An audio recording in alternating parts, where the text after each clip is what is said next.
It's better than the Predator at least. I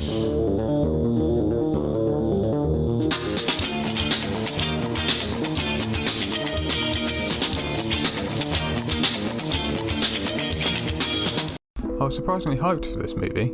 I think I'm just a sucker for Predator movies. I mean, it's been 4 years since the last movie, and 12 years since the last good one, or okay one depending on your views on Predators. But yeah, I was hyped for this. I like the idea of it being set in the 1700s, and Naru, the main character, being Native American seemed cool as well. I was cautious about whether they'd go the Mary Sue route with her, and if the action was actually going to be any good. And after watching the movie, yeah, it was pretty good. I can't say they went full Mary Sue mode with Naru. She's not instantly good at everything and gets her ass kicked a few times. And she has a definite learning curve / character development. She doesn't defeat anything until midway through the movie when she ties the rope to her axe to accelerate its use.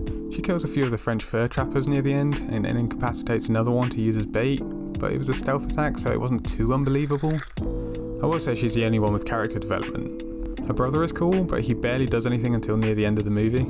The French fur trappers are literally there so the Predator has people to kill, and to allow for an Easter egg that Predator 2 fans will know. The other Comanche warriors are there just to ridicule Naru a bit and to get killed. The Predator is awesome and is absolutely psychotic.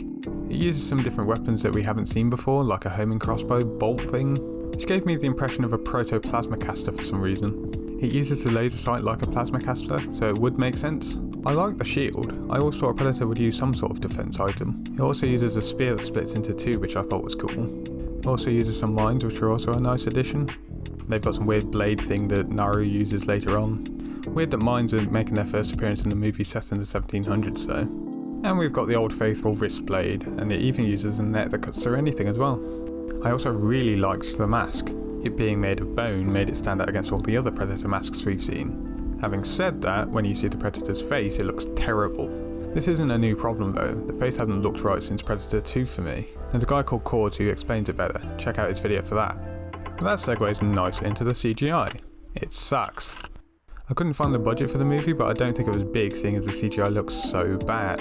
Then again, I thought the CGI in Jungle Cruise sucked as well, and that had a budget of $200 million. The animals that aren't the pet dog are very obviously CGI. Not in a you have to stare a while to see it, in a this is really good video game CGI. The gore is also CGI and that's unfortunate, but again that probably ties into the budget. The film paces itself well. The character development stuff is definitely more in the first half with sprinklings in the latter half.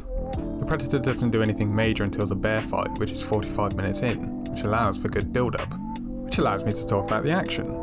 It's great. The bear fight is great, the way the Predator takes out the Comanche warriors and the fur trappers is great. The ending fight is also good, if a little too reminiscent of the ending fight from Predator 1 and Predators, seeing as Predators was way too reminiscent of Predator 1. And I love that the dog gets in on the action as well, saving Naru a couple of times. Overall, I'd say it's a good watch. There's definitely a lot of missed potential though, similar to Predators.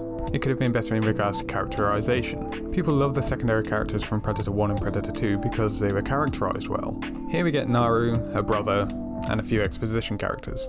Predators and even the Predator try to distinguish their other characters a fair bit. It's not as good as Predator 1 or 2, definitely better than the Predator though. Better than AVP Requiem. Predators beats it ever so slightly. It's probably on the same footing as AVP 1 for me. Decent, but the missed potential hindered it. If it comes out on Blu-ray, I'd probably pick it up eventually.